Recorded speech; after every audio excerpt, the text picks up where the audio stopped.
नमस्कार, आप देख रहे हैं इंडिया टीवी। कहानी कुर्सी की का वक्त हो गया है। आपके साथ मैं हूं मीनाक्षी जोशी और हमारे तीनों मेहमान इस वक्त हमारे साथ यहीं स्टूडियो में मौजूद हैं। विजय जी, हर्षवर्धन जी और सुमीर जी, बहुत स्वागत आप तीनों का।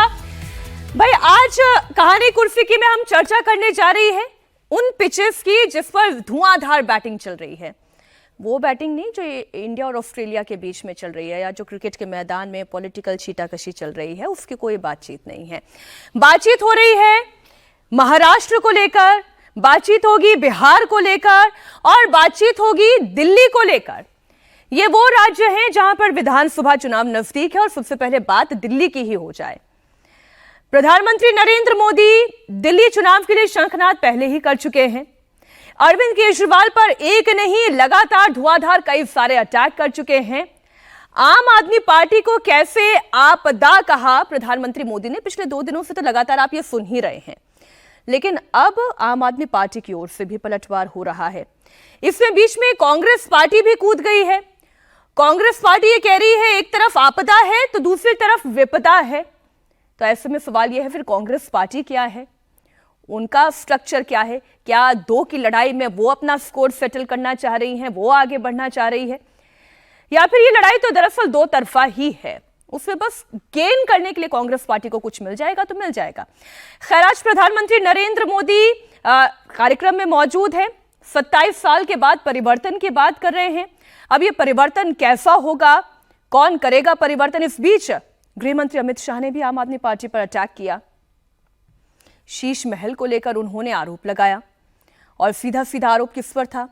अरविंद केजरीवाल पर, दिल्ली के पूर्व मुख्यमंत्री पर, और उनका आवास कैसी शानो शौकत वाला सीएम आवास है, इसे लेकर अटैक किया। इधर संजय सिंह भी, उनके भी तर्कश में बहुत सारे तीर है।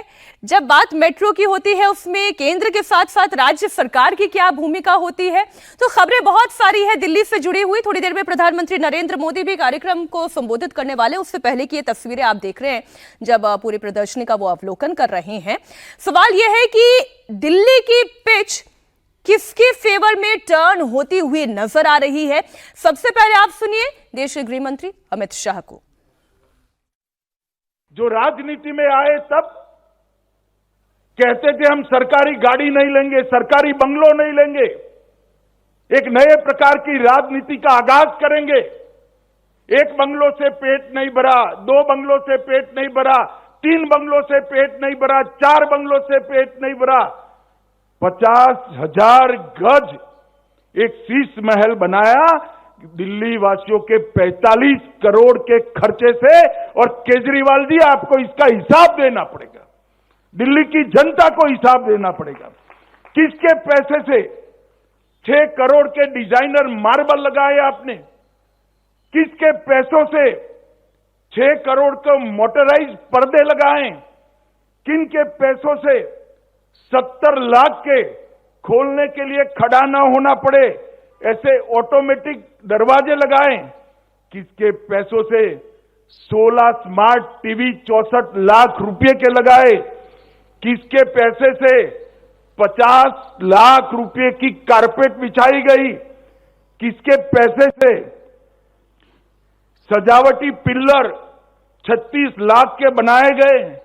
दिल्ली वासियों को पानी देने का कोई हिसाब नहीं है। आपके 4 लोगों के परिवार के लिए 15 करोड़ का वाटर सिस्टम आपने लगाया केजरीवाल जी। दिल्ली की जनता इसका जवाब आपसे पूछ रही है। मैंने एक सभा में सुना, उन्होंने आम आदमी पार्टी को आपदा बोला है, लेकिन प्रधानमंत्री जी ये सबसे करने से अब आपको या भाजपा को कोई लाभ नहीं होगा, क्योंकि जिस आपदा में दिल्ली 10 साल तक रही उसके बराबर के दोषी, गुनाहगार, अपराधी आप भी हैं।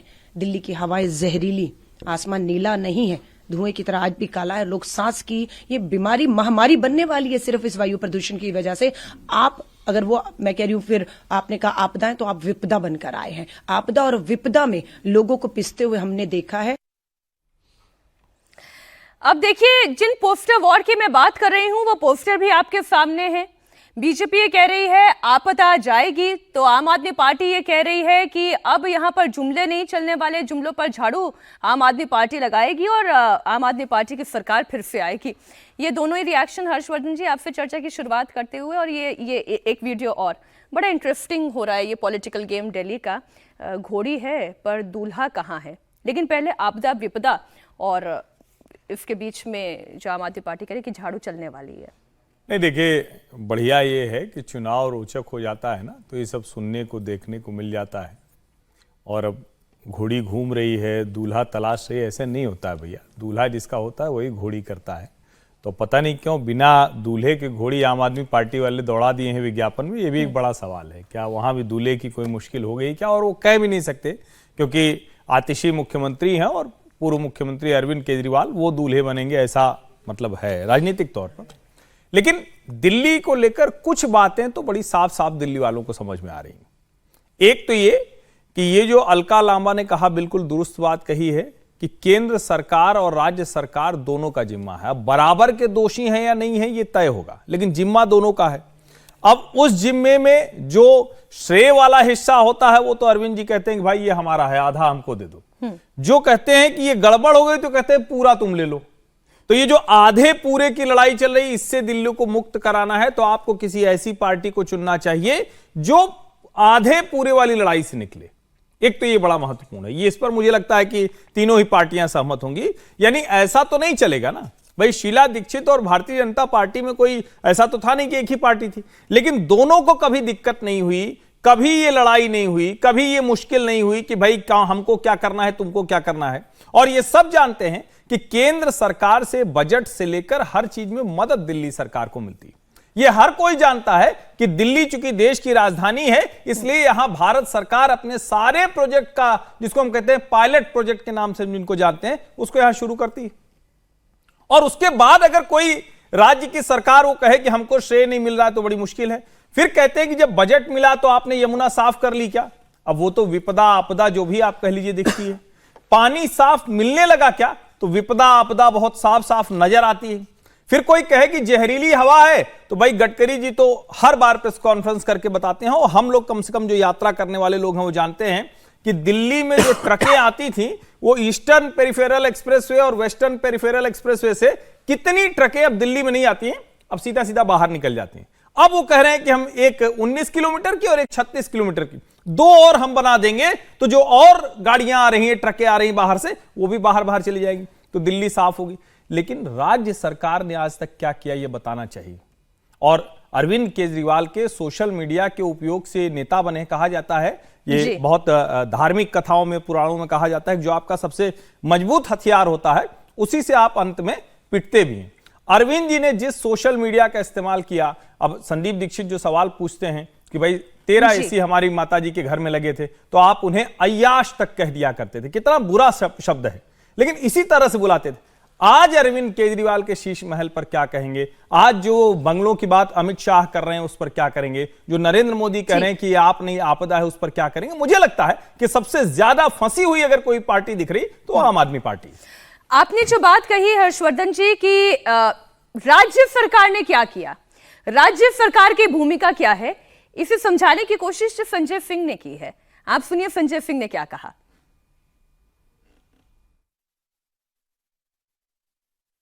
दिल्ली में आप जानते हैं कि जो मेट्रो है उसमें 50% हिस्सेदारी दिल्ली सरकार की भी होती है, तो अकेले कोई काम केंद्र सरकार नहीं कर रही, हम लोग मिल के इसको कर रहे हैं। जहां तक आम आदमी पार्टी का प्रश्न है, पिछले 10 वर्षों में हमने 250 किलोमीटर मेट्रो रेल का नेटवर्क बढ़ाया है, तो बहुत सारे काम किए। 10,000 किलोमीटर नई सड़कें बनाई हैं हमने 6,800 किलोमीटर की सीवर लाइनें बिछाई हैं, 4,000 किलोमीटर की वाटर पाइपलाइन बिछाई है, बिजली फ्री, पानी फ्री, शिक्षा फ्री, इलाज फ्री, सब कुछ करके दिया यहाँ। तो मुझे लगता है कि अंतिम समय में चुनाव के आचार संहिता लगने से पहले थोड़े बहुत ऐसे कुछ करने से कुछ नहीं होने वाला है। आम आदमी पार्टी और केजरीवाल जी के साथ जनता खड़ी है। विजय जी, मेरे पास तो सवाल ही नहीं रहा। सबको क्या बता था है, दें। सब कुछ तो उन्होंने ही एक दिया है। सवाल मैं विजय जी ऐसा से लग रहा है कि पूछ लेता जैसे हर्षवर्धन जी का ही जवाब देने के लिए उन्होंने हूं। विजय जी से मैं इसी से एक सवाल पूछ लेता हूं। वो कह रहे हैं कि अब इस समय करने से कुछ होगा नहीं। पहले उन्होंने कहा कि ये हमारा भी हिस्सा होता है, सब कुछ होता है, हमने इतना कर दिया, लेकिन अब कह रहे हैं कि वो इस समय करने से तो मान रहे हैं कि मोदी जी कर रहे हैं। नहीं तो वो तो अरविंद केजरीवाल नहीं, वो जी ने भी उद्घाटन तो के वो लिए किया। कर रहे अरविंद केजरीवाल जी ने भी तो इतनी सारी योजनाओं का पिटारा खोला ना। हाँ। अगर सब कुछ पहले से ही था तो अब करने से क्या होगा? देखो ये अरविंद तो जी दोनों को, तरफ है ना। अरविंद जी दिल्ली वाले लोगों में से हैं, है ना, और उनको पक्का भरोसा है कि भाई दिल्ली में सर्दी इतनी हो रही है और सर्दियों में रेवड़ी चल जाती है, तो वो रेवड़ी बांटने में लगे हुए हैं। ठीक है, रेवड़ियाँ दिल्ली में चलती है सर्दियों में। अब वो इस बार कितनी चलेगी नहीं चलेगी, इंटरेस्टिंग बात यह है कि इस बार का इलेक्शन सड़कों से ज़्यादा ये पोस्टर वार और डिजिटल मीडिया पर आ गया है। उसमें भी खास बात यह है क्योंकि प्रधानमंत्री नरेंद्र मोदी और अरविंद केजरीवाल जो दिल्ली के पूर्व मुख्यमंत्री हैं, दोनों का एक पॉलिटिकल बेस सोशल कैंपेन के साथ बहुत जुड़ा हुआ है। दोनों के बड़े फॉलोअर्स हैं, दोनों की एक स्ट्रेटजी इस इलेक्शन कैंपेन में चलती है। तो वो स्ट्रेटजी अब कितना काम आएगी? जो अलका जी ने कहा कि भाई वो बराबर के जिम्मेदार हैं भारतीय जनता पार्टी, बिल्कुल ठीक है, बराबर के जिम्मेदार तो वो भी हैं क्योंकि अभी 6 महीने पहले उन्होंने उनके साथ इलेक्शन लड़ा था, गठबंधन किया था। उससे पहले पहली बार सरकार भी उन्होंने उनके साथ बनाई थी, यदि आपको याद हो तो, और वो भी तब बनाई थी जब शीला दीक्षित को हराया केजरीवाल साहब ने। उस समय कांग्रेस ने उनका साथ दिया था। तो अलका लांबा तो आम आदमी पार्टी से विधायक भी रही है। अलका वो तो उस समय थी, वो तो 5 साल विधायक भी रही हैं अलका लांबा। खैर अब वो तो, ये तो बहुत कंफ्यूज करते हो आप, पता ही नहीं रहता कौन किस में है। थोड़ा सा समय लेकर बोला कीजिए। तो नहीं, लेकिन ये भी कमाल है ना। हाँ। तो मुद्दा ये है कि क्या दिल्ली का भला सब लोगों ने मिलकर किया है? यदि क्रेडिट्स की जिम्मेदारी, मतलब श्रेय जो है आधा आम आदमी पार्टी के पास है, तो आधा जो गड़बड़ी हुई है उसकी भी जिम्मेदारी उनको लेनी चाहिए। ठीक है, अब मैं ये वाला ही देख रहा हूँ। अभी ये पोस्टर आपने चला रखा है, साबरमती साफ की, यमुना भी करेंगे। तो किसने मना किया था 10 साल तक? बिल्कुल ठीक बात है।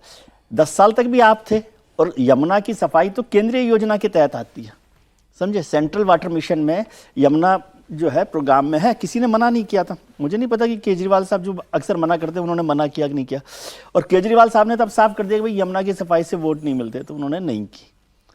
उन्होंने अपना फंडा क्लियर कर दिया और वो केवल वही काम करेंगे जिससे वोट मिलते हैं, फ्री वाली योजना है। तो मुद्दा यह है कि ये इलेक्शन बहुत इंटरेस्टिंग हो गया, लेकिन 10 साल में ये हुआ कि लड़ाई चलती रही राज्य सरकार और केंद्र सरकार की, जिसका अभी जिक्र भी किया कि ऐसा कहीं भी नहीं होता। देश भर में भी अलग अलग जगह पर अलग अलग सरकारें अलग अलग पार्टियों की चल रही है। दिल्ली में भी शीला जी की सरकार 15 साल चली है और मेरे ख्याल से उसमें बहुत अच्छा डेवलपमेंट और दिल्ली का जो शक्ल बदली थी वो हुआ है। लेकिन इसका मतलब ये नहीं है विजय जी कि दिल्ली का जो स्वरूप है, फ्लाईओवर हो गए, अंडरपासेस हो गए, इतनी अच्छी दिल्ली दिखाई देती है, उसके बाद से तो सड़कें टूटने भी लगी। लोग सवाल पूछते हैं आम आदमी पार्टी सरकार से कि आपने क्या किया? हाँ, तो सड़कें कहाँ बनवाई हैं? उन्होंने तो अब कहा ना कि इससे वोट नहीं मिलते हैं। हो सकता है सड़कों के टूटने से भी नहीं मिलते हों, और सड़कों के टूटने में भी इतना कन्फ्यूजन रहेगा क्योंकि दिल्ली के अंदर भी बहुत सारा एक्सप्रेस वे और हाईवेज है जी। तो वो अच्छी सड़कें भी दिल्ली में दिखाई देती हैं। वो एक्सप्रेस वे और हाईवे जो है, जैसे ये पूरा आप मथुरा रोड वाला जो सड़क है, ये गुड़गांव वाली जो सड़क जाती है, तो वो धोला कुआं से, वो सब उसके हिस्से में आती है, तो वो केंद्र सरकार के हिस्से में है, तो उसका भी विकास का वो काम हो रहा है। अब मुश्किल जनता को है कि भाई वो क्या करे, लेकिन मैं इस बात से सहमत नहीं हूं कि फेडरल स्ट्रक्चर में केवल एक ही पार्टी की सरकारें दोनों जगह हो। एक पार्टी की हो उससे भी कोई फर्क नहीं पड़ रहा, और दो अलग अलग पार्टियों की भी हो। और मैं इस कैंपेन के खिलाफ हूं कि डबल इंजन की सरकार हो, ये फेडरल स्ट्रक्चर के खिलाफ मुझे लगता है। अच्छा। कोई भी पार्टी की सरकार रहे, केंद्र में किसी की भी हो, राज्य में किसी की भी हो, उन दोनों को मिलकर काम करना चाहिए।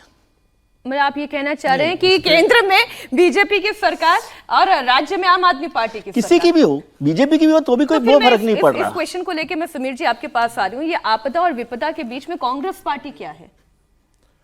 देखिए, कांग्रेस पार्टी तो इस पर बड़ा रोल प्ले करने जा रही है। अगर आप 2 चुनाव अगर देखेंगे, 2015 का, 2013 में, हालांकि अरविंद केजरीवाल ने 90 दिन के लिए सरकार बनाई थी कांग्रेस के साथ, और फिर कहा था कि इस भ्रष्टाचारी कांग्रेस के साथ मुझे मुक्ति दिलवाइए, मैं चुनाव में जा रहा हूं, कांग्रेस समर्थन वापस लिया। तो जनता ने 67 सीट आम आदमी पार्टी को क्यों दी थी? इसलिए दी थी कि आप दिल्ली के अंदर काम करो। 5 साल बाद अरविंद केजरीवाल को फिर 63 सीटें क्यों दी थी? इससे देखिए अरविंद केजरीवाल पे जनता का भरोसा था कि अरविंद केजरीवाल ने 5 साल में जो कमिट किया है, कुछ चीजें अधूरी पड़ी है, हो सकता है अगले 5 साल में पूरा करें। 10 साल देने के बाद अब 2025 का जब चुनाव आ रहा है तो अरविंद केजरीवाल कहां खड़े हैं? अरविंद केजरीवाल कहते हैं कि यमुना की सफाई से वोट नहीं मिलता, अरविंद केजरीवाल कहते हैं कि सड़क बना दो तो उससे वोट नहीं मिलता। तो अरविंद केजरीवाल को बताना पड़ेगा कि 10 साल जनता से उन्होंने जो वादे किए थे उसका हिसाब तो उन्हें अब जनता लेगी ना। जनता कैसे हिसाब लेगी? जनता तो अपने वोट से हिसाब लेती है, या तो आपके फेवर में मतदान करेगी या विपक्ष में करेगी। मुझे लग रहा है कि कांग्रेस को अगर इस बार देखे तो जिस तरह से संदीप दीक्षित का बयान आ रहा है, अलका लांबा का बयान, और अलका लांबा लड़ रही है, जिस तरह से कांग्रेस के अन्य नेता जमीनी स्तर पर लड़ रहे हो, कांग्रेस जिस तरीके से पहली बार आक्रामकता के साथ आम आदमी पार्टी के खिलाफ जमीनी स्तर पर लड़ रही है, मुझे लग रहा है केजरीवाल की सबसे बड़ी चिंता यही है। और आज देखिए, आज प्रधानमंत्री मोदी रीजनल रैपिड सिस्टम का उद्घाटन करने जा रहे हैं। आज अरविंद केजरीवाल कह रहे हैं कि इसमें हमने पैसा लगाया था। आपको याद दिला तो यही वही मामला है जिसमें कोर्ट में कहा था आम आदमी पार्टी ने कि इसमें पैसे देने के लिए हमारे पास पैसे नहीं है। तब जस्टिस दुलिया और जस्टिस कौल ने कहा था कि आपने जो विज्ञापन में करोड़ों रुपए खर्च करे हम उसकी जांच कर लेंगे। उसके बाद उन्होंने इसके लिए पैसा देना सैंक्शन किया था। तो मुझे लग रहा है कि आज अगर वो इसका क्रेडिट लेने की कोशिश कर रहे हैं तो उन्हें यह भी ध्यान रखना चाहिए कि उसमें उनकी क्या भूमिका रही थी। जहां तक कांग्रेस की पार्टी की बात है, मुझे लग रहा है इस बार कांग्रेस पार्टी एक बड़ी भूमिका निभाने जा रही है। ठीक है, 2 चुनाव अगर देखें, 2015 का और 2020 का, तो कांग्रेस का खाता भी नहीं खुला विधानसभा चुनाव में, लेकिन यह विधानसभा चुनाव में कांग्रेस का खाता भी खुलेगा। और मुझे लग रहा है कि इस विधानसभा चुनाव में आम आदमी पार्टी का बोरिया बिस्तर बनवाने में कांग्रेस की बड़ी भूमिका रहेगी, क्योंकि कांग्रेस जितने ज्यादा वोट लेगी और जितना बेहतर प्रदर्शन करेगी उतना आम आदमी पार्टी को नुकसान होने वाला है। ये अरविंद केजरीवाल जानते हैं। और अब आम आदमी पार्टी को ये लग रहा है कि कई ऐसे वोटर्स है कि जो मुस्लिम वोटर्स है जिन्हें लगता है कि नेशनल लेवल पर राहुल गांधी जिस तरीके से लड़ रहे हैं तो राहुल गांधी के हाथ मजबूत करना चाहिए। मुझे लग रहा है कि अरविंद केजरीवाल न हिंदू के नेता बन पा रहा है, न मुसलमानों के पूरा, कांग्रेस ने अपने आप को पूरा मुसलमानों को नेता एक तरफा बता दिया है। तो इस दुविधा में मुझे बिल्कुल इस दुविधा में मुझे लग रहा है एक वोट बैंक कांग्रेस के पास शिफ्ट होने वाला है, और यही अरविंद केजरीवाल का सबसे बड़ा नुकसान। अच्छा, ये देखिए बीजेपी के कह दूं मैं, वो बीजेपी के एक बड़े नेता हैं रमेश विदुड़ी साहब, वो प्रियंका गांधी के गालों जैसी सड़कें बनवा रहे हैं। वो वही लालू यादव जी ने जो काम किया था वही रमेश विधुड़ी कर रहे हैं। और मुझे ये समझ में नहीं आता कि बीजेपी ऐसे नेताओं की जुबान पे लगाम क्यों नहीं लगाती, टाइट क्यों नहीं करती है? कितनी बार सबसे मजबूत सीट पे खड़ा किया उनको, मैं सबसे मजबूत सीट पे खड़ा किया। क्या हो जाता है, इनकी जुबान फिसलती नहीं है या फिर इनकी मानसिकता ही ऐसी है? देखिए, समस्या इस मतलब राजनीति करने वालों से ज्यादा राजनीति देखने वालों, और जो आज तो हम इसकी आलोचना कर रहे हैं, और निश्चित तौर पर किसी भी महिला के गाल से या किसी और तुलना से आप करें, और उसमें कहीं न कहीं जो हमारी जो महिलाओं को ऑब्जेक्टिफाई करने की जो एक आदत होती है वो शायद हावी होती है। लेकिन हम राजनीति में इसको कैसे स्वीकार्य बनाते हैं? लालू जी का हेमा मालिनी के गालों जैसी सड़क बना देंगे, हेमा मालिनी ने बड़ी तीखी प्रतिक्रिया दी थी, लेकिन दुर्भाग्य से उस वक्त देश के कई बड़े पत्रकार इसकी तुलना इस तरह से कर रहे थे कि भाई वो अच्छी सड़कें बना देंगे। वो तुलना जिस तरह से कर रहे थे वो बहुत भद्दी है और नहीं होनी चाहिए। आज जो रमेश विधुड़ी ने कहा वो भी नहीं करें। ऐसे ही महाराष्ट्र के एक मंत्री थे गुलाबराव पाटिल, उन्होंने कह दिया था कि हम हेमा मालिनी के गालों जैसी बना देंगे। तो ये संजय राउत जी हैं, उन्होंने क्या कहा था? संजय राउत ने कहा कि ये तो अच्छा है ना, ये तो हेमा जी की हम लोग इज्जत करते हैं, प्रशंसा कर रहे हैं उनकी, ऐसी सड़कें बना देंगे। मुझे लगता है कि ये जो महिलाओं को लेकर एक दृष्टि है वो बड़ी खराब है, और हमारे जो ऑब्जेक्टिफाई करने का एक जो तरीका होता है ना कि हर चीज में हम कहते हैं कि नहीं तुलना करेंगे तो, और ये बेहद खराब है, इसकी निंदा होनी चाहिए। और रमेश विधुड़ी को समझ में लेकिन कैसे आएगा? हम लोग अभी जब लोकसभा चुनाव उनका टिकट कटा था तो हमने कहा था कि टिकट तो उस वजह से कट गया, मोदी जी बहुत नाराज थे। तो अब तो कालका जी से वो आतिशी के खिलाफ लड़ रहे हैं, सबसे मजबूत सीट पर लड़ रहे हैं, मतलब चीफ मिनिस्टरियल कैंडिडेट के खिलाफ लड़ रहे हैं। इसका मतलब सीट की चर्चा यहाँ है, मतलब बीजेपी अपना कैंपेन किक स्टार्ट कर रही है और यहाँ पर ये मुश्किल में क्योंकि वो महिला उम्मीदवार के खिलाफ है। मैं क्या कह रहा हूँ, कैंपेन में सबसे ज्यादा तो रमेश विधुड़ी है। जब से टिकट अनाउंस हुआ उनके अलावा उनके पुराने वीडियो चल रहे हैं, और सुबह से मैं देख रहा हूं ये नया वाला वीडियो चल रहा है। तो कालका जी में तो रमेश विधुड़ी के अलावा किसी की चर्चा ही नहीं। तो ये भी तो एक वजह होती है ना। कई बार ये भी होता है कि नेता को पता है कि यही वाला बयान होगा तभी हम टीवी में चर्चा में आएंगे, तभी हमारे ऊपर लेख लिखे जाएंगे, तभी हमारी आलोचना होगी। और ये शायद ये नया वाला मीडिया का दौर है, इसमें तो क्लिकबेट वाला मामला होता है, थोड़ा रिट्वीट रिपोस्ट और लाइक वाला मामला होता है, तो वही है। अच्छा, मुसलमानों की बात अभी चूंकि कांग्रेस के संदर्भ में हो रही थी, उससे पहले एक खबर मैं दे दूं।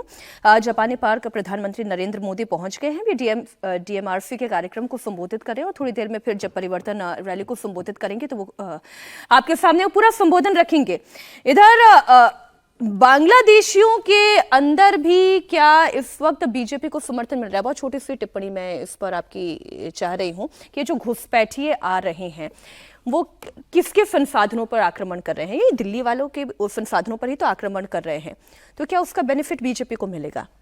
नहीं, उसका कोई बहुत बड़ा बेनिफिट मिलेगा मुझे लगता नहीं है, क्योंकि वो ड्राइव लगातार क्यों नहीं चल रही है, कोई भी घुसपैठिया दिल्ली में क्यों है, ये सवाल खड़ा होगा। और ये जरूर कहा जा सकता है कि अगर कोई एक पार्टी ड्राइव चला के पहचान कर रही है और दूसरी कहे कि नहीं नहीं ये तो इनके खिलाफ हम उस तरह से नहीं है, तो थोड़ा सा, लेकिन मुझे नहीं लगता। और अगर इतना बड़ा लाभ मिलता तो झारखंड में उसका लाभ इससे ज्यादा मिल गया होता, तो मुझे नहीं लगता कि उससे कोई चुनाव पर फर्क पड़ेगा। ठीक, विजय जी, कोई बेनिफिट नहीं? बेनिफिट नहीं। अब तो दिल्ली पुलिस ने बहुत सख्ती करके 10-11 बांग्लादेशियों को गिरफ्तार कर लिया और बाहर भी भेज दिया, तो मुझे लगता है अब तो खत्म हो गए होंगे बांग्लादेशी यहाँ पर। अब हम बात करने जा रहे हैं उत्तर प्रदेश की सियासी पिच की। उत्तर प्रदेश में अगर मुख्यमंत्री योगी आदित्यनाथ का नाम आता है तो सबसे पहले हिंदुत्व और उसकी आइडियोलॉजी पर सबसे क्लियर वक्ता के तौर पर इस वक्त आपको कोई दिखाई देता है तो वो मुख्यमंत्री योगी आदित्यनाथ ही दिखाई देते हैं। कल्याण जी की जयंती है और ऐसे मौके पर उन्हें पुष्प अर्पित करते हुए देखिए, योगी आदित्यनाथ इस वक्त यॉर्कर पर यॉर्कर डाल रहे हैं। एग्रेसिव हिंदुत्व पर वो लगातार बोलिंग कर रहे हैं। अगर दूसरी तरफ बात की जाए समाजवादी पार्टी की, तो वो पीडीए की बात जरूर करती है, लेकिन योगी आदित्यनाथ की इस हिंदुत्व की आइडियोलॉजी पर अगर वो कोई प्रहार कर पाए, क्या उसमें वो कामयाब होती है या नहीं, ये एक बड़ा प्रश्न है। अब अगर योगी आदित्यनाथ के अभी के भाषण की हम बात कर लें तो उन्होंने कल्याण जी को याद किया, और जब बात विजय जी कल्याण जी की आती है तो एग्रेसिव आइडियोलॉजी और क्लियर आइडियोलॉजी की बात आती है। बिल्कुल कोई अस्पष्टता है ही नहीं जहन में। मुझे लगता है इस मामला में बहुत सही जगह बात की है, और योगी और कल्याण सिंह को मैं उस लेवल पर एक ही प्लेटफॉर्म पर देखता हूँ। दोनों का क्लैरिटी है, दोनों में किसी चीज को लेकर कोई शर्मिंदगी या हिचक नहीं है। जो वो सोचते हैं वैसा करते हैं, उसके नतीजे राजनीतिक तौर पे फायदा पहुंचाएं, नुकसान पहुंचाएं, कुछ भी करें। योगी जी भी आप देख रहे होंगे कि राजनीति में लोग तरह तरह की बातें करते हैं, आज कहीं कल दूसरी पटरी पर, परसों चौथे प्लेटफॉर्म पर, लेकिन योगी भी वही बात करते हैं। और कल्याण सिंह को याद करो तो जो दिसंबर 1992 की बात है, 6 दिसंबर की बात है, उसमें याद कीजिए मैं कल्याण सिंह को, क्योंकि वो हिंदुत्व की राम जन्मभूमि आंदोलन को याद कीजिए। नहीं, उसमें महत्वपूर्ण बात यह है कि जब वो बाबरी मस्जिद गिर गई और ये बहुत चर्चा हुई कि कार सेवकों पर गोली नहीं चलाई गई जिन्होंने उसको गिराया था, तो कल्याण सिंह, मुझे तो याद ही नहीं आता कि कोई दूसरा ऐसा पॉलिटिकल लीडर हुआ जिसने कहा कि भाई ये अफसरों की जिम्मेदारी नहीं है, मेरी जिम्मेदारी है, मैंने उन्हें आदेश दिया था। नहीं तो नॉर्मली क्या होता है कि राजनेता, अफसर तो वही करते हैं जो राजनेता, चीफ मिनिस्टर या और बड़ा लीडर कह रहा है, लेकिन वो हाथ झाड़ लेते हैं तुरंत, किस पर ऑन नहीं करते। तो वो जो ऑन करने का काम है ना, वो कल्याण सिंह ने किया था। और आज भारतीय जनता पार्टी के पास जो दलित का, पिछड़ों का जो वोट बैंक है, जो ताकत उनके साथ आई है, उसकी शुरुआत आप कल्याण सिंह से कीजिए। कल्याण सिंह ने उस सारे हिस्से को जोड़ा, और भारतीय जनता पार्टी की जो उससे पहले कल्याण सिंह जी से पहले ब्राह्मण बनिया की इमेज थी, उसको तोड़ दिया। मुझे लगता है दलितों के सबसे बड़े नेता भारतीय जनता पार्टी में कल्याण सिंह जी रहे। और राम जन्मभूमि आंदोलन में भी आप सोचिए, यदि वो घटना को और आज राम मंदिर निर्माण, उन दोनों का एक लिंक है, तो वो जो बड़ा फैसला हुआ वो कल्याण सिंह ने किया। और आज राम मंदिर निर्माण जब हुआ जिस दिन, उस दिन योगी आदित्यनाथ वहां पर मौजूद है, और दोनों लोगों पर उस मसले को लेकर, हिंदुत्व को लेकर बहुत हमले हुए हैं, बहुत नुकसान भी उठाना पड़ा है, फायदा भी हुआ होगा। कल्याण सिंह जी की तो सरकार उस मसले पर चली गई जी, तो इसलिए उन दोनों, लेकिन उन्हें कोई अफसोस नहीं था। बड़ी बात यही है कि आपको अफसोस ना हो कि मेरी सरकार चली गई, क्योंकि जो मेरी नीति है, जो मेरी नीयत है, उससे मैं कॉम्प्रोमाइज नहीं करता। वो वही योगी जी की आदत है, नो कॉम्प्रोमाइज। आप एक बार पहले योगी आदित्यनाथ का बयान सुन लें, उसके बाद इस चर्चा को और आगे बढ़ाएंगे। 1947 में देश आजाद होता है, लेकिन सुशासन क्या होता है यह उत्तर प्रदेश के वासी नहीं देख पाए। इसका पहली बार एहसास लोगों को तब होता है जब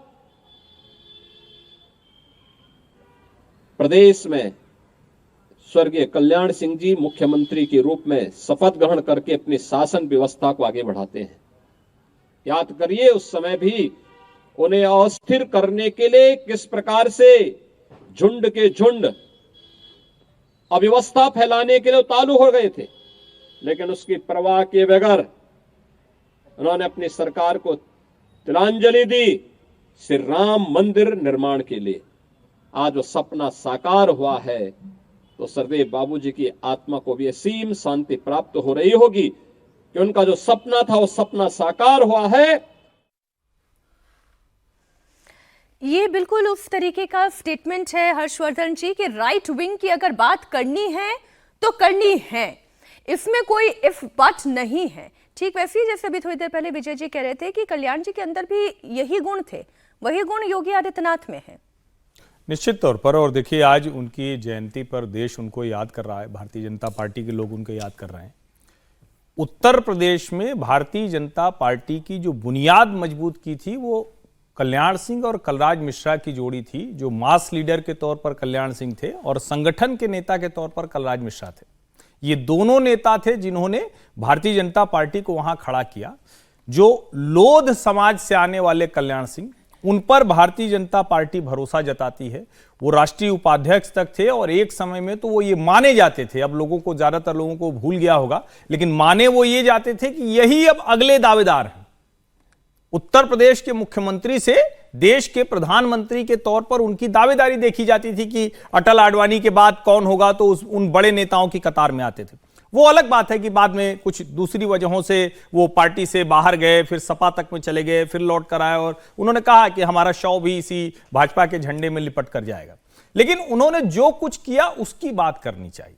जिस लॉ एंड ऑर्डर को आज हम योगी आदित्यनाथ की यूएसपी के तौर पर देखते हैं, उसकी अगर पक्की वाली किसी ने बुनियाद डाली थी, न्यू बढ़िया से पुख्ता करके बनाई थी, तो वो कल्याण सिंह थे। आज हम कहते हैं कि उत्तर प्रदेश में जो शिक्षा व्यवस्था है उसकी बेहतरी की बात करें तो वो कल्याण सिंह के शासनकाल में शिक्षा व्यवस्था बेहतर करने की, नकल की बीमारी से बाहर ले जाने की ये कोशिश उत्तर प्रदेश में हुई थी। अगर आज हम बात करते हैं कि जो सड़कें हैं उसको दुरुस्त करने की बात, उसके बीच में कई ऐसे कालखंड आए, लेकिन उन्होंने उसकी शुरुआत की थी कि हम इसको इस तरह से आगे लेकर बढ़ सकते हैं। और आज योगी आदित्यनाथ उसी को कई डिग्री ऊपर ले जाकर कर रहे हैं। मैं मतलब ये नहीं कहूंगा कि वहां रुके हुए हैं, उससे कई डिग्री ऊपर ले जाकर कर रहे हैं। जैसे आज संभल हो, आज ज्ञानवापी हो, आज अयोध्या हो, आज कहीं भी किसी जगह पर हो, जैसे आज योगी आदित्यनाथ बोलते हैं, अगर आप कल्याण सिंह के उस दौर के भाषणों को देखें तो वही आग, वही तीखापन, वही डायरेक्ट अटैक आपको नजर आएगा। और ये थोड़ा सा अगर पीछे जाकर देखें तो जितने भी भाजपा के शीर्ष के नेता हुए उनमें ये आइडियोलॉजिकल क्लैरिटी आपको दिखेगी, फिर वो चाहे अभी के प्रधानमंत्री नरेंद्र मोदी हो या जितने ऐसे नेता जिनको हम कहते हैं कि बीजेपी में ऊपर गए हैं, तो कल्याण सिंह की जयंती के बहाने ये भी याद करने का, एक सबक के तौर पर भी याद करने का। आप जैसे कह रहे हैं ना कि कई डिग्री ऊपर लेकर गए, विचार हो, संस्कार हो या फिर समाज हो, प्रगति हो, इसमें तो आरोहण होना ही चाहिए। आप कुछ बीच में जोड़ना चाह रहे थे। मैं तो केवल ये कह रहा था कि वो हो सकता है दिल्ली में आप रहते हो तो थोड़ा कम समझ में आए, क्योंकि दिल्ली की राजनीति में तो केवल एक ही गाना चलता है, जो तुमको हो पसंद वही बात करेंगे। तो वो कल्याण सिंह और योगी आदित्यनाथ उससे दूसरे प्लेटफॉर्म जो नकल विरोधी अभियान की अभी बात हुई ना जी, उसने भी सरकार को बहुत नुकसान पहुंचाया था कायदे से, भारतीय जनता पार्टी को, लेकिन वो उन्होंने एक सही रास्ते पर चलने वाले कदम पर खड़े रहने का फैसला किया। तो कल्याण सिंह का जिक्र मैं उसी तरह से कर रहा हूँ कि आपकी जो सोच है, आपकी जो आइडियोलॉजी है, जो आपने सरकार में रहकर तय किया, और ये बिल्कुल ठीक बात है, लॉ एंड ऑर्डर को लेकर पहली बार उत्तर प्रदेश में या किसी भी सरकार में, राज्य में कभी लॉ एंड ऑर्डर की बात हुई हो तो कल्याण सिंह को लेकर हुई थी। नहीं, लेकिन इतने प्रयासों के बाद भी, अब मैं मिल्कीपुर की ही बात कर लूं, अयोध्या की बात कर लूं, समीर जी, मैं विधानसभा का पूरा गणित लेकर इस वक्त बैठी हूं। माना कि बीजेपी सबसे स्ट्रांग है, लेकिन समाजवादी पार्टी भी धीरे धीरे उसका भी आरोहण चल रहा है। देखिए, जिस तरीके से लोकसभा के चुनाव परिणाम आए थे उसके बाद अखिलेश यादव को लग रहा था कि अब वो अपराजय हो गए हैं, और जो पीडीए जो उन्होंने बनाया है, तो उनके जो मूल वोट बैंक है मुस्लिम और यादव का समीकरण, उसके साथ पीडीए भी जुड़ गया है और इसी कारण उनको 37 सीटें मिली है। और अब आने वाले 2027 के विधानसभा चुनाव में वो पूर्ण बहुमत की सरकार बनाने जा रहे हैं। लेकिन जो 9 उपचुनाव हुए थे उसमें जिस तरीके से 7 पे भारतीय जनता पार्टी जीती, और संभल की कुंदर की जिस तरीके से भारतीय जनता पार्टी जीती है, अब अखिलेश यादव को यह लग रहा है कि मिल्कीपुर जो अयोध्या में आती है और अयोध्या से उनके सांसद उन्होंने चुनाव जीता है, अब उनके लिए प्रतिष्ठा का प्रश्न बन गया है। हालांकि अयोध्या के जो सांसद है उनके बेटे को वहां से टिकट दे दिया गया है विधानसभा चुनाव का। अखिलेश यादव जानते हैं कि अगर मिल्कीपुर भी हार गए तो उनका जो पीडीए का जो नैरेटिव था कि पीडीए का जो उन्होंने समीकरण बिठाया था वो लगभग ध्वस्त हो जाएगा और 2027 में उसे बुलाने में उन्हें बहुत दिक्कत आने वाली है। अखिलेश यादव की ये चिंता है। देखिए, अब कल्याण सिंह का जिक्र हो रहा है, तो कल्याण सिंह निश्चित रूप से हिंदुत्व के बड़े ब्रांड रहे हैं। अपनी सरकार उन्होंने राम मंदिर के नाम पर गंवाई है, लेकिन ये दुर्भाग्य भी रहा उनका कि राजनीति में उस समय 2009 में वो एक सांसद बनने के लिए उन्होंने मुलायम सिंह का समर्थन लिया कि जिसने कार सेवकों पर गोली चलाई थी। वो मुलायम सिंह के समर्थन से वो इटा से सांसद बने थे। जब उन्होंने वहां से चुनाव लड़ने की घोषणा की थी, वो मुलायम सिंह ने उन्हें समर्थन दिया था। 2009 में वो मुलायम सिंह, जिसे मौलाना मुलायम कहा जाता था, वो कल्याण सिंह जो हिंदुत्व के बड़े ब्रांड थे, वो मुलायम के सहयोग से लोकसभा चुनाव में गए थे। तो मुझे लग रहा है कि इस तरीके से राजनीति मुझे लगता है उन्होंने की। आखिरी के समय भारतीय जनता पार्टी से 2 बार उनका मोह भंग हुआ, फिर भाजपा में लौट के आए, फिर वो गवर्नर बने, राजस्थान के, हिमाचल के गवर्नर बने, लेकिन उनके बेटे को भारतीय जनता पार्टी ने राजनीति से एस्टेब्लिश किया। लोधी कम्युनिटी के बड़े नेता थे और 2 ही नेता भारतीय जनता पार्टी में उस समय बड़े लोधी माने गए, एक कल्याण सिंह रहे, दूसरी उमा भारती जो मध्य प्रदेश की मुख्यमंत्री भी बनी, वो भी लोधी कम्युनिटी से आती है। तो पिछड़ा वोट जो भारतीय जनता पार्टी के साथ जुड़ा, उसमें बड़ी भूमिका कल्याण सिंह की रही थी। वो पिछड़ों के बड़े नेता माने गए। पिछड़ों में अभी भी बीजेपी की लोकप्रियता कल्याण बाबू की वजह से है या बीजेपी के अपने कैंपेन, अपनी नीतियों की वजह से, या योगी आदित्यनाथ की फायर ब्रांड इमेज की वजह से? नहीं, मुझे नहीं लगता कि कल्याण सिंह की अब कोई बहुत बड़ी भूमिका है लोधी मतलब पिछड़ों के भारतीय जनता पार्टी से जुड़ने में। प्रधानमंत्री नरेंद्र मोदी खुद ओबीसी समुदाय से आते हैं और जिस तरीके से भारतीय जनता पार्टी ने ओबीसी समुदाय के लिए किया है, सबका साथ सबका विकास की बात जो प्रधानमंत्री मोदी कहते थे कि सबका साथ सबका विकास, सबका विश्वास, सबका प्रयास, उस कम्युनिटी के लिए जो किया। भारतीय जनता पार्टी ने दलित को राष्ट्रपति बनाया, आदिवासी कम्युनिटी के बनाया और लगातार जिस तरीके से समुदाय में काम किया, फिर मोदी का काम केंद्र में रहा हो या उसके बाद 2017 के बाद से जिस तरीके से योगी आदित्यनाथ ने उस कम्युनिटी के लिए काम किया है, तो यह वोट बैंक अब भारतीय जनता पार्टी के साथ जरूर जुड़ गया है। लेकिन कल्याण सिंह बड़े नेता रहे, राम जन्मभूमि आंदोलन के समय सरकार गंवाने वाले रहे, जब सरकार बचाने की कोशिश नहीं की, तो भारतीय जनता पार्टी में उनका योगदान रहा है, इसमें कोई दो राय नहीं है। तो आज याद करना भी बनता है, और वैसे भी ओबीसी के नेता रहे हैं। तो एक समय जब भारतीय जनता पार्टी को बड़े उच्च वर्ग की पार्टी माना जाता था, उस समय कल्याण सिंह को इतना प्रभुत्व मिलना, मुख्यमंत्री बनाना, ये एक बड़ी बात थी। तो मुझे लगा आज की भी तारीख में अगर आप अगर सोशल कॉम्बिनेशन पार्टीज के लिहाज से देखें तो हर्षवर्धन जी, वो सोशल कॉम्बिनेशन में भी एनडीए बेहतर दिखाई देता है। अपना दल हो, राष्ट्रीय लोक दल हो, सुभाषपा हो, निषाद पार्टी हो, एक वो सोशल बैलेंस एनडीए में भी है।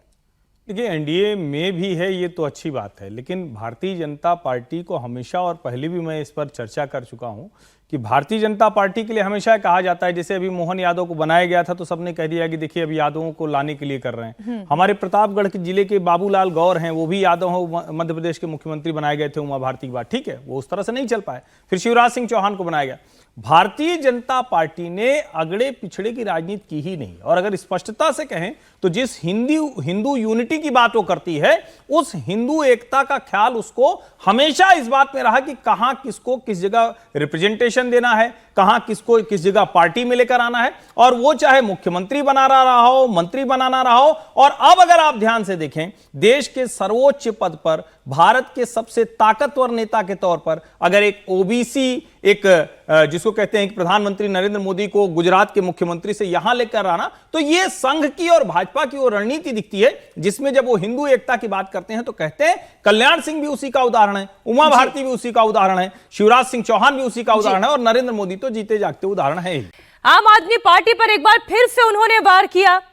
ये मुफ्त की स्कीम वाली जो बात है, इस पर मोदी जी ने भी आश्वासन दिया, जो योजनाएं जनता के भलाई के लिए है वो योजनाएं बंद नहीं होने जा रही है। जिससे आम जनता का भला होगा वो काम जारी रहेगा। अब आपदा यानी कि अरविंद केजरीवाल की पार्टी, आम आदमी पार्टी बीजेपी को लेकर भ्रम फैला रही है। वो बहुत तरीके के भ्रम हैं और बार बार आम आदमी पार्टी के मुखिया अरविंद केजरीवाल कहते तो हैं कि अगर बीजेपी की सत्ता आ गई तो ये समझ लीजिए कि आपको बिजली फ्री नहीं मिलेगी, आपको पानी नहीं मिलेगा।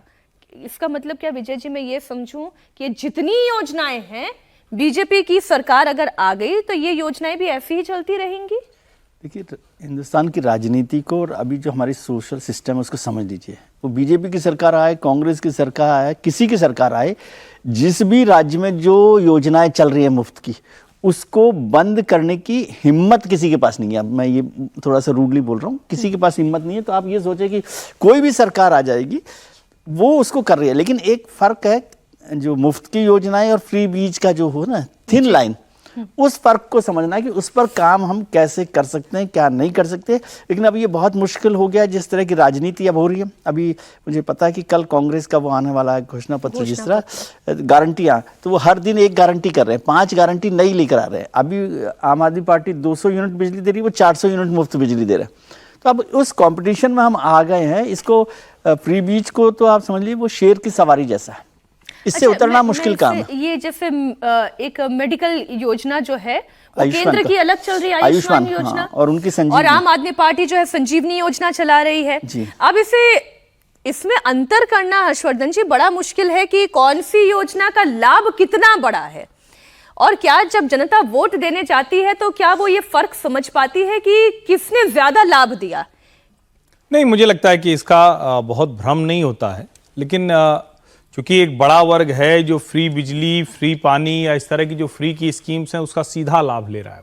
मतलब जैसे मान लीजिए कि भले कुछ भी कहें, लेकिन कोई बड़ा वर्ग तो है ना जिसकी 200 यूनिट बिजली होती होगी और वो 0 बिल आएगा, तो फिर वो नरेंद्र मोदी की या भारतीय जनता पार्टी के लोगों की बात क्यों सुनेगा? तब उनको अरविंद केजरीवाल की बात समझ में आएगी। लेकिन दिल्ली का एक बड़ा वर्ग वो भी है ना जो देख रहा है कि सड़क नहीं बनी, पानी जो साफ है वो नहीं आ रहा है, काला पानी हमारे घर में आ रहा है, गर्मी आती है तो टैंकर का इंतजार करना पड़ता है, लाइन लगा के वो पाइप लगती है, और वो बड़ा विचित्र सा होता है। जो विदेशी अंग्रेज आते हैं रिपोर्टर, वो सबसे पहले वही गर्मी में दिल्ली में करते हैं वो पाइप वाली फोटो टैंकर में, और जितने वॉशिंगटन पोस्ट मतलब जितने भी हैं उन सब में यही फोटो छपती है और वही स्टोरी होती है। तो दोनों अलग अलग वर्ग हैं। अब सवाल ये है कि क्या पिछले कुछ वर्षों में, विशेष करके 10 साल की सरकार रह जाने के बाद, क्या जो दूसरा वाला वर्ग है वो चेत रहा है? क्या उसको लग रहा है कि अरे यार ये क्या तमाशा हुआ, हमने तो इसलिए किया था कि चलो ठीक है भाई, दिल्ली इतनी समृद्ध है, इतनी शानदार है, इतना पैसा है उसके पास, पर कैपिटा इनकम में टॉप में है देश में, लेकिन अचानक क्या हुआ, रेवेन्यू डेफिसिट में जाने लगी। अचानक क्या हुआ, दिल्ली की सड़कों पर गड्ढे दिखने लगे। अचानक क्या हुआ, उनको दिख रहा है कि रही तो पेंटिंग तक नहीं होती। फिर क्या हुआ, मेट्रो की जो एक्सटेंशन थी उसके लिए पैसे नहीं दिए। फिर क्या हुआ, आरआरटीएस के लिए जो आज जिसका श्रेय लेने के लिए आतिशी कह रही हैं, बाकायदा अदालत को फटकार लगानी पड़ी थी कि भाई विज्ञापन पर तुम 1100 करोड़ खर्च कर देते हो, 415 करोड़ रुपए तुम्हारे हिस्से का है, दे क्यों नहीं रहे हो? उनको ये अदालत को कहना पड़ा, लेकिन योजना नहीं रुकी क्योंकि नरेंद्र मोदी को पता था कि हम इस डिलीवरी पर जीतेंगे। अब जनता भरोसा किस पर करेगी, और क्या वो 200 यूनिट और कुछ लीटर पानी उसके फ्री वाली जनता ज्यादा मजबूती से खड़ी है या दूसरी वाली, ये बड़ा सवाल है। लेकिन जब नरेंद्र मोदी ये कहते हैं कि जनहित की कोई योजना दिल्ली में नहीं रुकेगी, इसका मतलब वो डर तो है कि भैया तुम लोग डरो मत। जो अरविंद बार बार कह रहे हैं कि नहीं नहीं ये लोग आएंगे तो सारी योजनाएं बंद कर देंगे, तो हम योजना नहीं बंद करेंगे, हम तुम्हें ये चीजें और दे रहे हैं, वो जोड़ के उसको उस तरह से प्रस्तुत कर रहे हैं। ये अगर मैं एक लाइन जोड़ूं इसमें, एसबीआई की अभी कल परसों रिपोर्ट आई है गरीबी को लेकर, जिसमें उन्होंने कहा कि गरीबी रेखा से हमारी जो है आबादी बहुत निकल गई और अब 5% आबादी बची है ना। 5% आबादी है जो गरीबी रेखा के नीचे, मतलब बहुत ज़्यादा गरीब लोग हैं। उसमें एक बड़ा कारण दिया गया, उसने कहा कि, और उसमें जो बनाई है लिमिट बनाई है कि 1632 रुपये या 1632 रुपये है ग्रामीण के लिए जो महीने में खर्च कर रहे हैं, और 1944 रुपये हैं जो शहरों में खर्च कर रहे हैं, वो गरीबी रेखा के नीचे हैं। अब आप सोचेंगे कि ये तो बहुत कम है, तो उसमें कारण दिया गया कि ये जो सरकारों की मुफ्त योजनाएं हैं, जैसे मुफ्त अनाज है, मुफ्त बिजली है, मुफ्त पानी है, ये सब मिल रही हैं, तो इसलिए वो 1632 रुपये में भी उसका गुजारा हो रहा है। तो मतलब ऐसा नहीं है कि उसका नुकसान ही कोई हो रहा, दोनों तरह से फायदा हो रहा है। जब प्रधानमंत्री की जो 80 करोड़ लोगों की योजना है 5 किलो अनाज की, तो वो आपको उस गरीबी रेखा में भी मुश्किल से निकाल रही है। तो इसलिए मतलब कुछ योजनाओं का हो सकता है कि नुकसान हो रहा है और नहीं हो रहा। और दूसरी बात है, हम सब बात बार बार करते हैं कि ये टैक्स का पैसा है जो लोगों को दे रहे हैं, तो लोगों को ही तो ऊपर खर्च कर रहे हैं ना। किस पे खर्च करना है वो पैसा? या तो हम समझते हैं कि हम टैक्स लेकिन सर कितना खर्च करना है, कितना भी वो सरकार समाज का ही तो पैसा है, वो समाज का ही तो हिस्सा है। थोड़ा सा उस रिपोर्ट के हवाले से सिर्फ 2-3 आंकड़े जरूरी हैं। 2011-12 में देश में ग्रामीण इलाके में गरीब मतलब 816 रुपया, और शहरी इलाके में 1000 था, वो अभी की जो गरीबी का है, पॉवर्टी लाइन हो गई 1632 ग्रामीण इलाके में और 1944 शहरी में। लेकिन जो वजह क्या है वो समझना बहुत जरूरी है। वो ये योजनाएं नहीं है जो फ्रीबीज हैं। एसबीआई की रिपोर्ट कह रही है mostly 4 to 8 lane national highways इसलिए हो गया, कनेक्टिविटी अच्छी हो गई, incremental length of rural roads built, ग्रामीण रोड वो हो गई, seamless connectivity with improved transportation means upgradation of consumption, ये सारी चीजें हैं। सेलिंग पैटर्न्स वो बदला है, बाइंग सेलिंग पैटर्न्स, उसकी वजह से improved loops of connectivity facilitating real time two way access. तो बेसिक वो है, वो फ्रीबीज की वजह से उनका ये जीवन बहुत अच्छा हो गया, इसका नहीं है। उसमें उस पूरी रिपोर्ट में ये कहीं नहीं है। और ये साफ साफ लिखा हुआ है कि जो अर्बन और रूरल, वो जो दोनों के बीच में गैप था वो बहुत घटा है, मतलब अर्बन रूरल गैप वो बहुत ज्यादा कम हुआ है। तरीके से देखती हूँ कि अगर मेरे घर में भी अनाज मुझे मुफ्त का मिल जा रहा है तो मेरे पास चिंता क्या होगी? सुविधा नहीं, एजुकेशन भी आपको मिल रही है, वो बात ठीक है, वो जो कह रहे हैं वो ठीक बात है। एजुकेशन, मेडिकल और अनाज सब मिल रहा है आपको। अब सर एक खबर और है, वो बिहार की खबर है और वहां पर भी पिच बड़ी शानदार है और इस वक्त जो बैटिंग कर रहे हैं वहां पर फ्रंट फुट पर प्रशांत किशोर है और इसलिए आलोचना भी हो रही है, तारीफ भी हो रही होगी, लेकिन राजनीति में आलोचना करने वालों की गिनती ज्यादा होती है। और इस वक्त प्रशांत किशोर के सबसे बड़े आलोचक हैं तेजस्वी यादव, उनकी आलोचना कर रहे हैं। क्या कह रहे हैं फटाफट आपको सुनाते हैं, फिर चर्चा करेंगे। तेजस्वी यादव जी आ जाए, वो इसका नेतृत्व करे, हम इसके पीछे चलने को तैयार हैं। राहुल गांधी आ जाए, राहुल गांधी आए और वो नेतृत्व करे। वो लोग तो हम लोग से बहुत बड़े हैं, राहुल गांधी के 100 सांसद हैं। अगर वो आ जाएंगे तो छात्रों की आवाज और बुलंद हो जाएगी। ट्वीट करने से नहीं होगा। तेजस्वी यादव के पास तो 75 विधायक है, वो लीडर ऑफ ऑपोजिशन है। वो उन्होंने कहा वो चाहे तो 5 लाख लोग गांधी मैदान में लेकर आ सकते हैं। मेरे भाई ये समय है, आप लेकर आइए, हम लोग आपके पीछे खड़े होंगे। कोई दल और विचारधारा की लड़ाई नहीं होगी। बच्चों के लिए आप खड़े तो होइए, बच्चों के लिए खड़े होइए।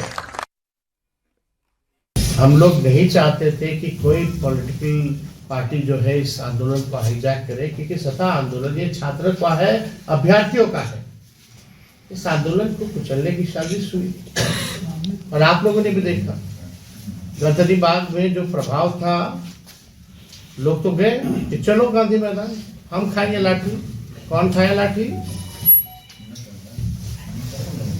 देखिए वैनिटी वैन की जहां तक आप लोग जो सवाल पूछ रहे हैं, वैनिटी वैन में तो भाई एक्टर एक्ट्रेस लोग रहते हैं और जहाँ शूटिंग होता है वही वैनिटी वैन जाती है। तो शूटिंग चल रहा है, इनके डायरेक्टर और प्रोड्यूसर कौन है हम लोग सब लोग जानते हैं। एक्टर एक्टिंग कर रहा है, वैनिटी वैन शूटिंग जगह पे जा रही है और डायरेक्टर और प्रोड्यूसर जो है वो हम लोग जानते हैं कौन है। तो पीके की राजनीति का मैदान जो है वो केवल गांधी मैदान तक है या इससे बड़ा फलक है? सुमीर जी देखिए, अब बिहार में 8 महीने में अंदर विधानसभा चुनाव होने वाले हैं। जब पीके ने जब अपना पॉलिटिकल पार्टी बना ली है जन स्वराज, और जन स्वराज के नाम से वो उपचुनाव लड़े हैं, अब विधानसभा चुनाव लड़ने की तैयारी कर रहे हैं। तो बिहार की राजनीति में पीके जानते हैं कि नीतीश कुमार है, तेजस्वी यादव है, यहाँ पर अभी रामविलास पासवान के बेटे चिराग पासवान है, और भी दूसरे छोटे छोटे दल है। तो उन्हें अगर बिहार की राजनीति में अपना स्पेस बनाना होगा तो कोई तो आंदोलन का नेतृत्व करना होगा या जनता के बीच जाके बताना होगा। ये उन्हें एक मौका लगा कि बिहार लोकसभा आयोग में जिस तरीके से छात्र आंदोलन कर रहे हैं, अगर छात्र आंदोलन का मैं नेतृत्व करता हूं यहाँ पर जाकर, तो कम से कम मुझे एक मीडिया भी हाईलाइट मिलेगी, छात्रों से मैं भी जुड़ूंगा। और एक मौका, नेता क्या चाहता है? नेता यही चाहता है ना कि सरकार को अगर घेरने वाला कोई मुद्दा मिल रहा है, जनता छात्र अगर सड़क पर है, तो उसमें हम शामिल होकर छात्रों की आवाज में अपनी आवाज मिलाकर छात्रों को न्याय मिले तो मिले, हमारी राजनीतिक रूप से भी एक जो पकड़ जमीन पर हो वो कम से कम स्टेब्लिश हो जाए। प्रशांत किशोर एक राजनीतिक रूप से मुझे लगता है सही कदम उठा रहे। अब वो राजनेता है, वो सारे वो हथकंडे अपनाएंगे जिससे उनका वोट बैंक बढ़े, जिससे उनकी लोकप्रियता बढ़े, जिससे आने वाले बिहार विधानसभा चुनाव में उनके जनस्वराज को एक जनता का समर्थन मिले। मुझे लग रहा है इसमें कुछ गलत नहीं कर रहे हैं। अगर वैनिटी वैन लेके बैठे तो उसमें क्या गलत है? सिर्फ ये कह देना कि भाई एक्टर एक्ट्रेसेस वैनिटी वैन का इस्तेमाल करते हैं। आज तो बड़े उद्योगपति भी वैनिटी वैन लेके जाते हैं जब कहीं उनकी बैठकें होती है बाहर। तो ये अब जरूरत है। ये कोई इसलिए नहीं है कि भी फिल्म एक्ट्रेस या एक्टर कोई शूटिंग के पहले उनको कोई मेकअप करना है तो उसके अंदर जाएंगे। आज बड़े उद्योगपति भी इसको इस्तेमाल करते हैं कि भाई कहीं बाहर बैठक कर रहे हैं तो मुझे लग रहा है कि उसको इस आधार पर खारिज कर देना ये ठीक नहीं है। लोगों तक जो बात तेजस्वी पहुंचाना चाह रहे हैं वो वहां के सिस्टम में ज्यादा पहुंचती है या जो इस वक्त प्रशांत किशोर कर रहे हैं वो ज्यादा पहुंचती है? देखो, जो प्रशांत किशोर कर रहे हैं और उस पर तेजस्वी का रिएक्शन है, इसका मतलब प्रशांत अपने काम में सक्सेसफुल हो रहा है। एक तो ये बात साफ है, लेकिन दूसरी बात भी समझनी चाहिए वैनिटी वैन को लेकर कि हिंदुस्तान का जो आम आदमी है, खासतौर से युवा है, गरीब है, पिछड़ा, वो अपने रोल मॉडल को अभी वो गांधी के साथ ही चलना चाहता है। उनका रोल मॉडल जो है ना, यदि वैनिटी में बैठेगा तो क्योंकि हमारे यहाँ क्या क्रेडेंशियल्स बहुत इंपॉर्टेंट है। वीपी सिंह भी राजा होकर क्या नारा चलता है कि राजा नहीं फकीर है। तो फकीर होना हिंदुस्तान की राजनीति के लिए कम से कम सार्वजनिक तौर पर, इसलिए आप देखिए कोई बड़े राजनेता होते हैं वो हमेशा कुर्ता पजामा, कोई वो नहीं है। कुर्ता पजामा से एक ऐसा लुक आता है कि फकीर वाला लुक है। लेकिन कोई तो बदले इसे, ट्रांसपेरेंसी लेकर आए, समाज नहीं बदल सकता, नहीं हो सकता ना, क्योंकि उससे क्या होता है कि आपको कनेक्ट नहीं होता। अच्छा, मुझे ये बताइए, वैनिटी वैन लेकर आ रहे हैं, मुझे कोई आपत्ति नहीं है, उनकी वैनिटी वैन है या जो भी वो कर रहे हैं, लेकिन वहां पे जो 1000 छात्र बैठे हैं उनको क्या सुविधा है? जो उनके साथ 100 छात्री बैठे, मान लीजिए, उन 100 छात्रों के टॉयलेट की, नहाने की, खाने की क्या व्यवस्था है? क्यों प्रशांत किशोर के लिए वो किया जाए? किया जाएगा मतलब कि वो प्रशांत किशोर अपने लिए कर रहे हैं, तो इसका मतलब वो उनसे अलग खड़े हुए हैं। और वो जो हमारा कार्यकर्ता है, हमारा जो गरीब आदमी है, उसे ये स्वीकार नहीं है। आप इसको कहे कि भले ही डबल स्टैंडर्ड हो, मैसेजिंग की बात है, परसेप्शन की बात है, मैसेजिंग में ये नहीं चलता। आप सोचिए, आप देख रहे हैं सारे राजनेताओं का जो करते हैं पैसे का हिसाब, वो करोड़ों रुपए होता है, लेकिन दिखने में वो कभी ऐसा नहीं लगता कि लगे आपको। मैसेज की बात है। अब देखिए, अब ये दांव उल्टा पड़ेगा या इस दांव में उन्होंने तेजस्वी को फंसा लिया, ये तो बिहार की जनता और वो जो छात्र उनके साथ वहां पर बैठे हुए हैं, अगर छात्र इसी तरीके से समर्थन में वहीं डटे रहते हैं, इसका मतलब तो ये है कि तेजस्वी यादव के बयान का उनके ऊपर कोई असर नहीं। लेकिन अगर छात्र छिटक जाते हैं, लोग छिटक जाते हैं, इसका मतलब ये है कि हाँ, मैसेजिंग गलत चली गई। लेकिन फिलहाल कहानी कुर्सी के में इतना ही। हर्षवर्धन जी, विजय जी, समीर जी, आपका बहुत शुक्रिया हमारे साथ जुड़ने के लिए।